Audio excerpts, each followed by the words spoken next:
Shalom, kita berjumpa lagi hari ini untuk mendengarkan firman Allah. Tetapi sebelumnya saya akan membawakan satu lagu pujian. Kalau serta Tuhan, kita hendak jalan, disinarkannya mulianya, banyak berkat indah yang hendak diberinya pada yang turut dan percaya. Percayalah, turut sabda Allah, hanya itulah jalan yang memberi kesenangan. Nah, saudaraku, pada saat ini kita akan mendengarkan cerita kembali dari dalam buku Alkitab. Nah, cerita yang akan kita dengarkan pada hari ini masih berada di dalam kitab Keluaran. Saat ini cerita kita sudah berada di kitab Keluaran pasal 30. Nah, sebelum kita melanjutkan cerita di pasal 30 ini, saya akan mengingatkan sedikit tentang cerita yang lalu, yaitu di pasal 29. Nah, di dalam pasal 29 itu diceritakan tentang mengenai pentabisan Harun dan anak-anaknya. Nah, kalau saudaraku masih ingat bagaimana upacara yang dilakukan oleh Musa kepada Harun dan anak-anaknya sebelum mereka melayani di dalam bait suci. Nah, itulah sedikit yang saya bisa ingatkan kepada kita semua tentang cerita di pasal 29. Nah, saat ini kita akan meneruskan cerita kita di dalam pasal 30. Nah, judulnya adalah mengenai mezbah pembakaran. Nah, kita akan mendengarkan cerita selanjutnya. Haruslah kau buat mezbah, tempat pembakaran ukupan. Haruslah kau buat itu dari kayu penaga. Nah, saudaraku, sekali lagi Tuhan Allah mengatakan kepada Musa bahwa Musa harus membuat mezbah pembakaran ukupan yang terbuat juga dari kayu penaga. Nah, kemudian ayat 2. Sehasta panjangnya dan sehasta lebarnya sehingga menjadi 4 persegi, tetapi haruslah 2 hasta tingginya. Tanduk-tanduknya haruslah seiras dengan mezbah itu. Nah, jadi ukurannya juga sudah diberikan oleh Tuhan Allah sendiri. Selanjutnya, haruslah kau salut itu dengan emas murni, bidang atasnya dan bidang-bidang sisinya, sekelilingnya, serta tanduk-tanduknya. Nah, jadi semua mezbah pembakaran ukupan itu yang terbuat dari kayu penaga itu haruslah disalut dengan emas. Selanjutnya, haruslah kau buat 2 gelang emas untuk mezbah itu di bawah bingkainya. Pada kedua rusuknya haruslah kau buat gelang itu pada kedua bidang sisinya, dan haruslah gelang itu menjadi tempat memasukkan kayu pengusung, supaya dengan itu mezbah dapat diangkut. Nah, jadi mezbah pembakaran ukupan itu juga harus mempunyai gelang-gelang dan juga harus ada kayu pengusung agar supaya apabila mereka berpindah dari satu tempat ke tempat yang lain, maka mezbah itu dapat diangkut. Haruslah kau buat kayu pengusung itu dari kayu penaga, dan kau salutlah dengan emas. Haruslah kau taruh tempat pembakaran itu di depan tabir penutup tabut hukum, di depan tutup pendamaian yang di atas loh hukum, di mana aku akan bertemu dengan engkau. Nah, jadi mesbah pembakaran ukupan itu ditaruh dekat dengan dikatakan di sini ditaruh dekat dengan tabut hukum, ya, di depan tabir penutup tabut hukum, ya, agar supaya dikatakan di mana aku akan bertemu dengan engkau. Nah, selanjutnya, di atasnya haruslah Harun membakar ukupan dari wangi-wangian tiap-tiap pagi. Apabila ia membersihkan lampu-lampu, haruslah ia membakarnya.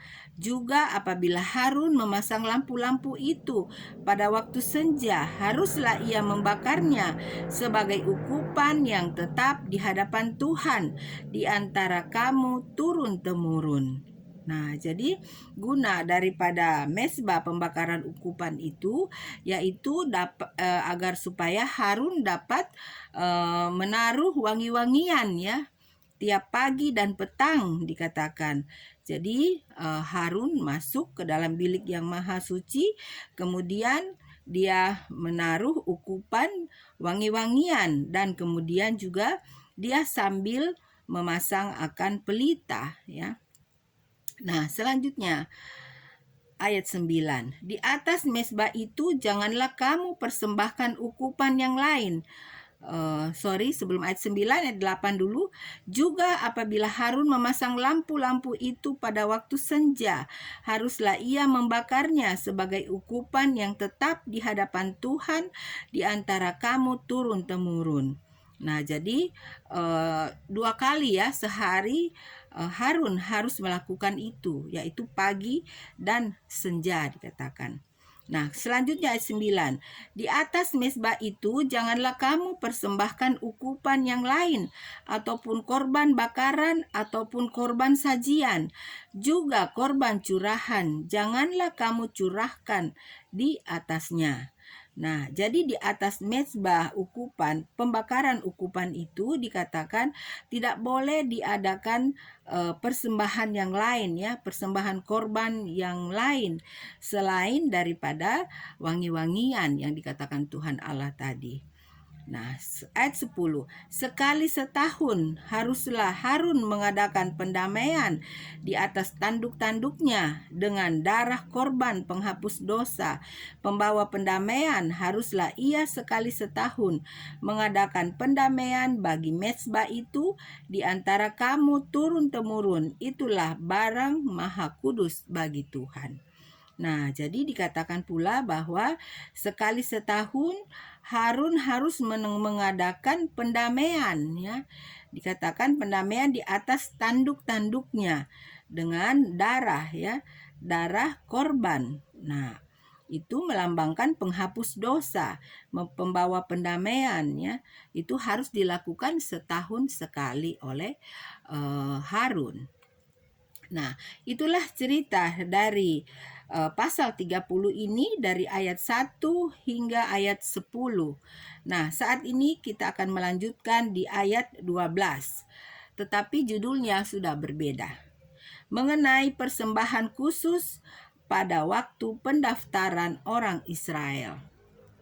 Tuhan berfirman kepada Musa, apabila engkau menghitung jumlah orang Israel pada waktu mereka didaftarkan, maka haruslah mereka masing-masing mempersembahkan kepada Tuhan uang pendamaian karena nyawanya pada waktu orang mendaftarkan mereka, supaya jangan ada tulah di antara mereka pada waktu pendaftarannya itu.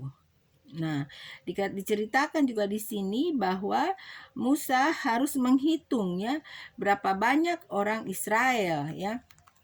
Dan itu mereka harus didaftarkan jumlahnya masing-masing mereka.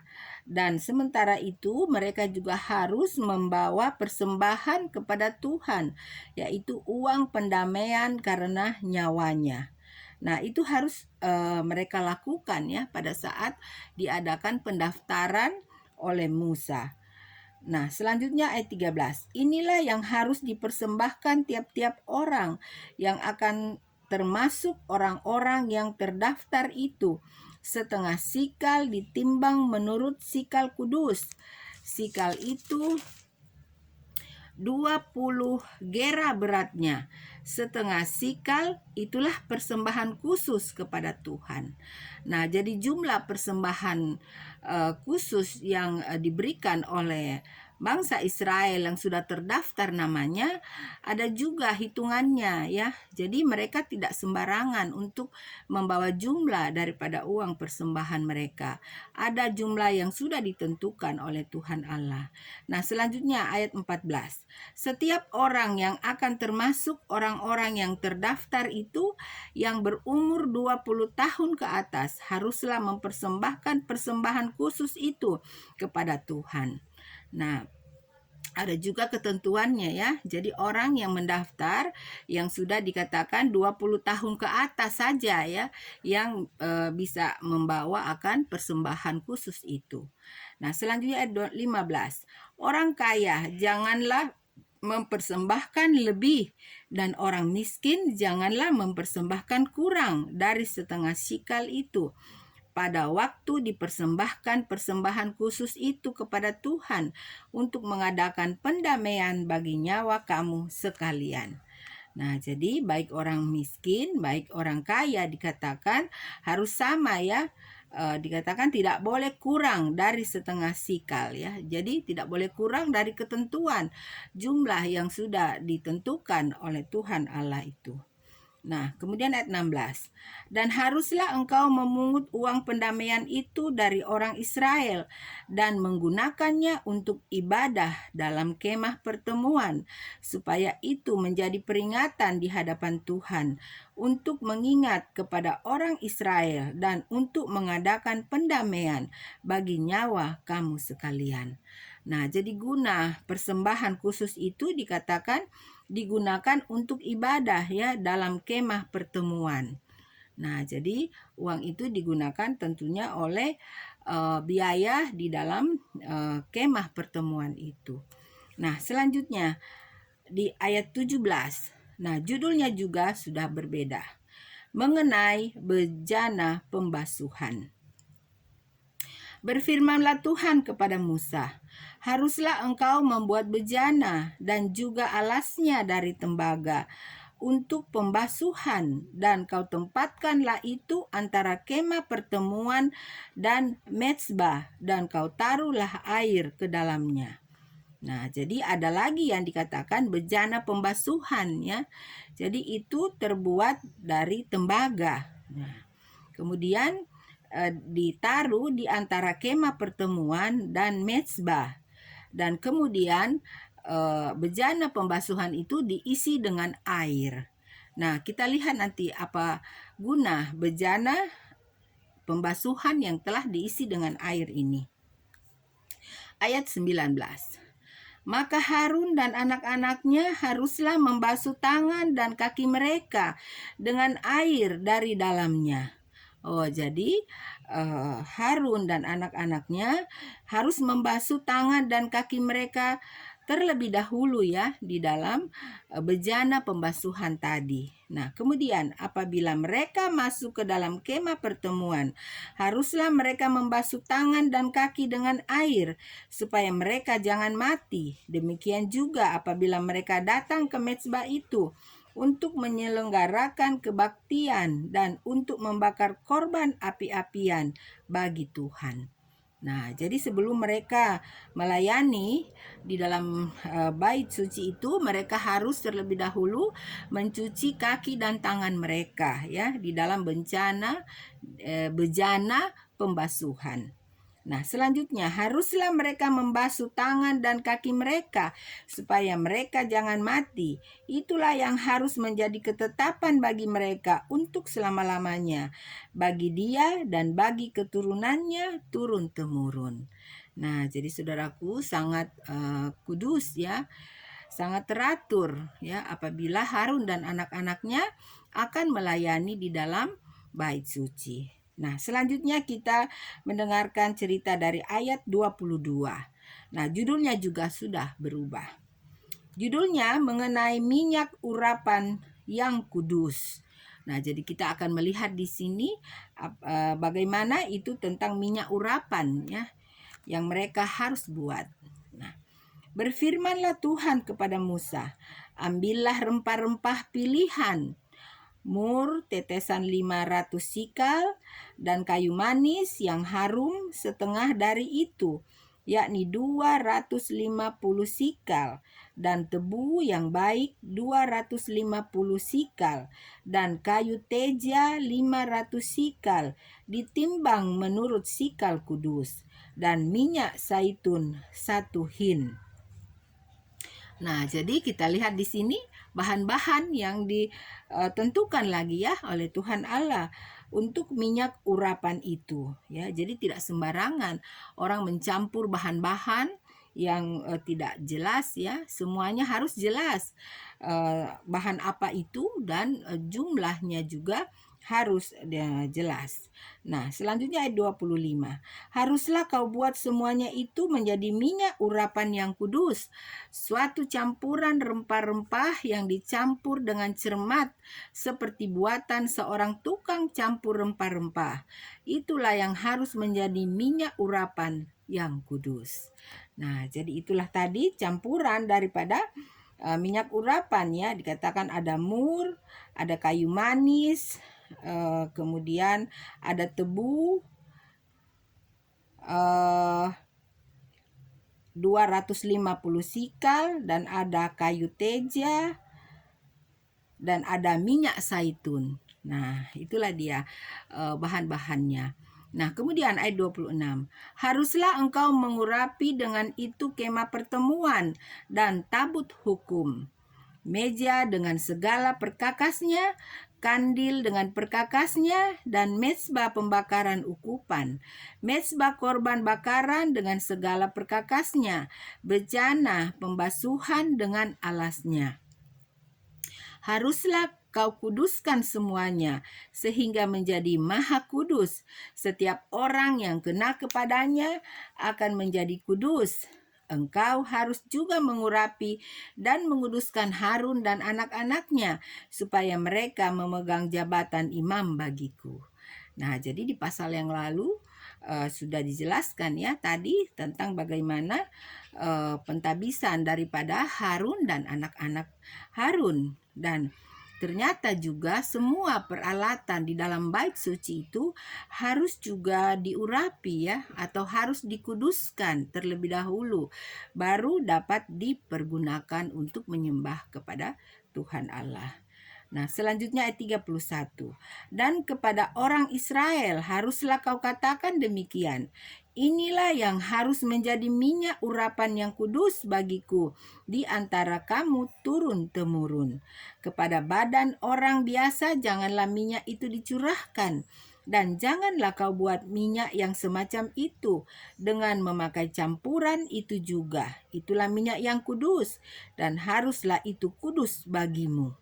Nah, jadi campuran minyak yang tadi kita dengarkan, bahan-bahannya itu tidak boleh dilakukan atau dibuat juga oleh orang lain untuk mereka memakainya secara pribadi ya. Tidak boleh dikatakan, karena campuran minyak itu adalah kudus bagi Tuhan. Orang yang mencampur rempah-rempah menjadi minyak yang semacam itu, atau yang membubuhnya pada badan orang awam, haruslah dilenyapkan dari antara bangsanya. Wah, luar biasa ya. Jadi ketentuan yang Tuhan Allah sudah berikan itu tidak boleh dilanggar ya, karena itu adalah kudus bagi Tuhan. Nah, selanjutnya di ayat 34, dan judulnya juga sudah berbeda, yaitu mengenai ukupan yang kudus. Nah, kita melihat lagi apakah yang dimaksud dengan ukupan ini. Berfirmanlah Tuhan kepada Musa, ambillah wangi-wangian, yakni getah damar, kulit lokan, dan getah rasa mala. Wangi-wangian itu serta kemenyan yang tulen ya. Saudaraku, saya belum pernah juga dengar ya ini getah rasa mala ya. Apa ini ya, jenisnya seperti apa? Saya juga belum pernah mengetahuinya ya. Nah, pastilah itu wangi ya, karena dikatakan ini wangi-wangian ya. Nah, kemudian ambil juga kemenyan yang tulen ya. Jadi ulang saya baca kembali. Berfirmanlah Tuhan kepada Musa, ambillah wangi-wangian, yakni getah damar, kulit lokan, dan getah rasa mala. Wangi-wangian itu serta kemenyan yang tulen, masing-masing sama banyaknya.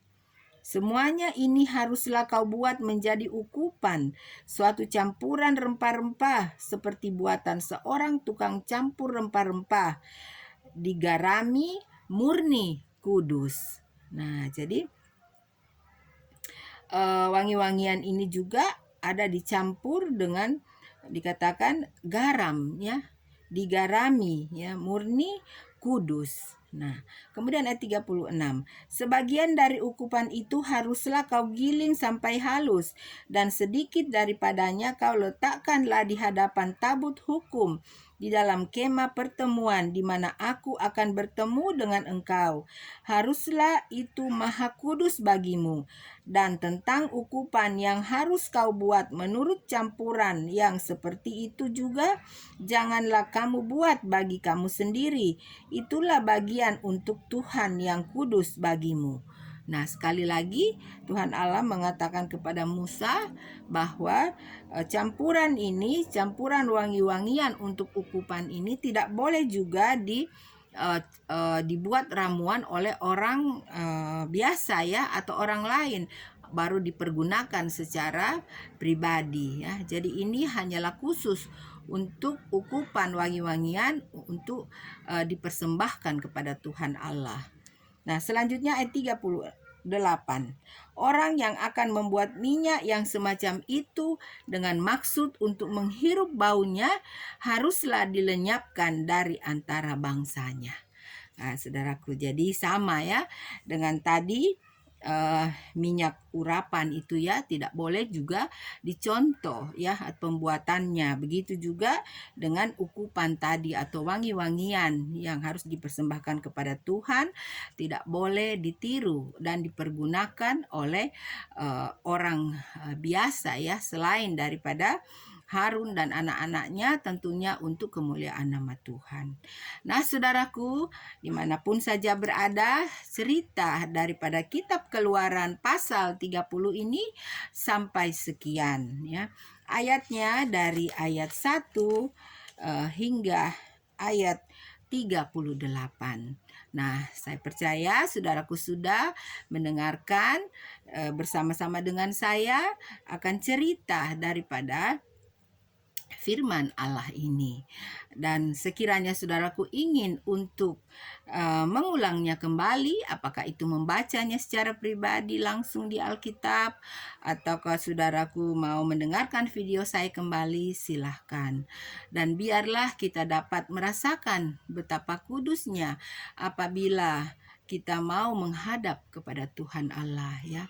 Jadi apabila kita mau berdoa kepada Tuhan, siapkan benar-benar hati dan pikiran kita semuanya untuk kita bawa kepada Tuhan, untuk kita layangkan kepada Tuhan, sehingga doa-doa yang saya dan saudaraku sampaikan kepada Tuhan itu dapat diterima oleh Tuhan Allah, sehingga Dia dapat menjawab akan segala permohonan yang saya dan saudaraku sampaikan. Nah, saudaraku, sampai sekianlah pertemuan kita. Kiranya Tuhan Allah selalu menyertai dan melindungi saudaraku dimanapun saja berada. God bless you. Bye.